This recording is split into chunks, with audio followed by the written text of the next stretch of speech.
Hey guys, what's going on? Welcome back to the channel. Star Agent Starco Gaming here, back with another Marvel Future Fight video. Guys, make sure to check the description below the video for the link to our giveaways. And don't forget to hit the sub and like button if you enjoy the content to show your support to the channel. So guys, today we're going to be reviewing the newest character in Marvel Future Fight. With the Endgame Part 2 update, we got Rescue, aka Pepper Potts. Rescue is actually a very solid character, guys, in my opinion. She's not going to be a meta. We're talking about solid, not meta here, obviously. People who expect every new paywall characters to be a meta are always disappointed, and that's stupid to expect that, to be honest. She is a strong character that can get the job done in the World Boss, Ultimate Alien Conquest, and Shadowland, like most strong decent characters, to be honest, guys. So that's where she is standing. What kind of floor she can clear in Shadowland, we're gonna be testing her tomorrow for that. I'm expecting her to be able to clear close to stage 70, in my opinion. World Boss Ultimate, we did stage 30 in the gameplay section in this video, guys, that you get to see after I'm done talking. Pretty much we did stage 30 and it was really easy, really easy, guys. Yeah, I took a big hit at the start, but that gave us the opportunity to see her survivability after she take a huge hit, and that was actually pretty impressive, to be honest. And after that, the rest of the run was flawless. She is very strong. Survivability is crazy. I think that she could push World Boss Ultimate, Corvus, Cole 40 plus, in my opinion, guys, with a very strong build, much better build than I currently have on her, that's for sure. Drop a CTP of energy on this Gull, drop a fully awakened Ezo set, get her to level 70, gear 25, and I think she could even push close to Corvus Glaive stage 50 and maybe Cole stage 45, around that. I think that is where potential stands for World Boss Ultimate. Again, she's not going to be becoming a new meta. Even in the comics, she doesn't, from the comic story, guys, she doesn't deserve to be a meta, but she deserves to be a strong character, and she is. PvP wise, her leadership is actually quite useful. We had some survivability to your old team, which is actually quite nice, and she has a lot of iframe and her own survivability. So in Alien Conquest, where she's not getting focused on by the top characters in the game, she's going to be able to do a pretty solid job, in my personal opinion, guys. So what the first thing I want to do here before we jump in the gameplay section, guys, we're going to take a look at her skills, then at my build very fast, then we're going to jump in the gameplay section. So skills, if we start with the tier 1 passive, we have life support system, activation rate. When the HP is below 99% applied to self, it becomes Speedy Gonzalez. That's how they should call it. But increase all speed by 30% for 1 second and 3% recovery of max HP for 1 second. Well, cooldown time of 1 second. So basically, as long as you're under 99% HP, you're gonna run like a spider monkey, and you're gonna heal like Wolverine, pretty much. Maybe even not Wolverine, but close enough. So that's what the tier 1 passive is going to do to you. So very good survivability for her if you only have her at tier 1 too. Now the tier 2 passive, Repulsor Tech, applied to self, 20% increase to all attack and defense of summon characters. Yes, she has summon characters. Plus 45% increase of energy attack, which is actually a strong buff compared to tier 1, obviously.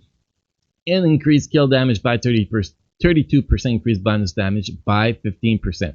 Now, if we look at her leadership, rescue armor applied to all allies, activation rate when HP is below 30%.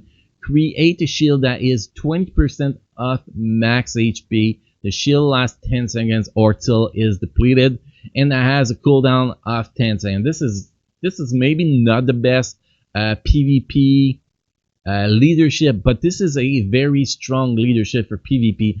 Basically, it's like if she increased everybody HP by 20%, and that HP can be restored pretty much if we compare to a regular HP lead. I think this is, and applies to all allies, so I think this is a pretty solid AC leadership, in my opinion. Maybe not that solid in PvE, but in In PvP, that's a solid leadership in my personal opinion, guys. Now, if we take a quick look at her skills, first skills, tracking missile. Pretty much just some regular damage on it, nothing special. Boost up, we have a stun for 2 seconds with some regular damage. Third skill, we have electric force field applied to enemies, a stun 2 seconds, plus 50% increase of recovery rate for 10 seconds. So basically, to max our recovery rate, you only need 200% recovery rate on this goal. Summon an illusion with 45% of summoner stats for 10 seconds. Guards against 8 hits for 8 seconds. Super armor, all defense plus 5% for 3 seconds, and some damage. That's a lot of shit on this skill, to be honest. For third skill, that is pretty crazy, to be honest, guys. And that super armor, that's actually awesome for PvP. For PvE, although I do have immunity to guard break on her, just you're gonna see why when I show my obelisk. But for people who do not have immunity to guard break, this is a very useful skill in PvE. Now the fourth skill, we have Repulsor Coil. Applied to enemies, a stun 2 seconds.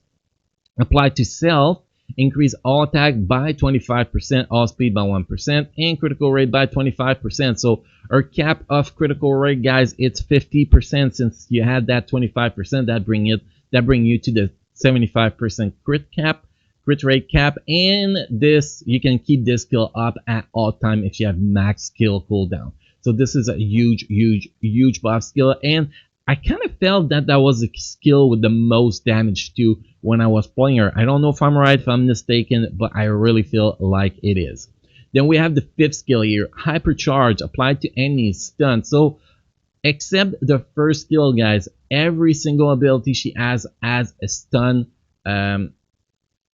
application on them. So this is very strong for PvP, Alliance Conquest when you don't have debuff removal on the opponent team, and Shadowland, obviously.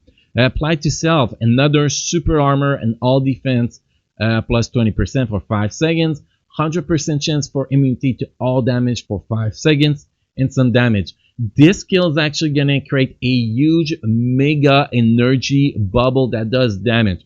Once the bubble starts forming, you can actually cancel that skill and go into your fourth skill to get your damage plus on your fourth skill. This skill can be cancelled and should be cancelled in my personal opinion. So that's pretty much it for the skills of Rescue. I think her skill set is amazing. It's very interesting skill set. I love the skill animation of the character. I do wish that the artwork was different of the character. I do love the original red Rescue from Marvel Avenger Alliance or from the comics. I do like better the blue version, but still pretty good skill animation, guys. Now if we look at my build really fast, well, she is ranked number 81, level 60, gear 20, obviously. She has the leadership ability too, so you can actually use White Fox with her. She is a machine, so very weak against Magneto. We have max cooldown, maxing our defense, max critical damage, 1.29% away from max critical rate, 119% attack speed, 24,370 energy attack. We have only 104% of recovery rate, which is actually 154% because of her skill that give 50% recovery rate, obviously. So that is my current build. She takes 10% more damage from lightning.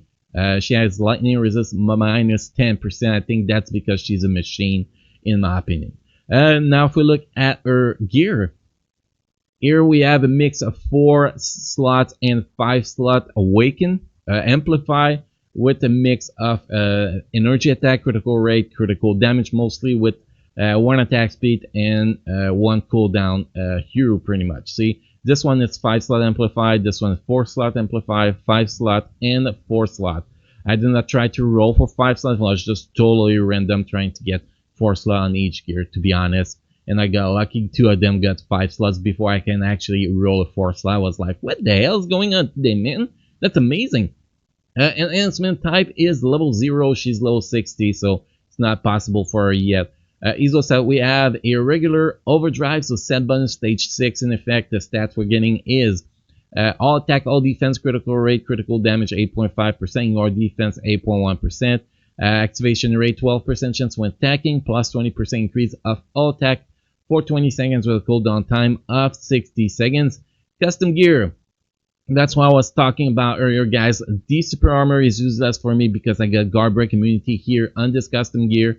It's actually a pretty solid custom gear, guys. 35.5% critical damage, 160% damage plus, and a guard break immunity. I love this obelisk, to be honest, guys. The only thing I will replace this obelisk with will actually be a CTP of energy if I had one laying around, but I don't. So this obelisk is there for the long run on her, and it's actually pretty awesome. You're gonna see, guys, we're about to move in the gameplay section, and it's pretty dope.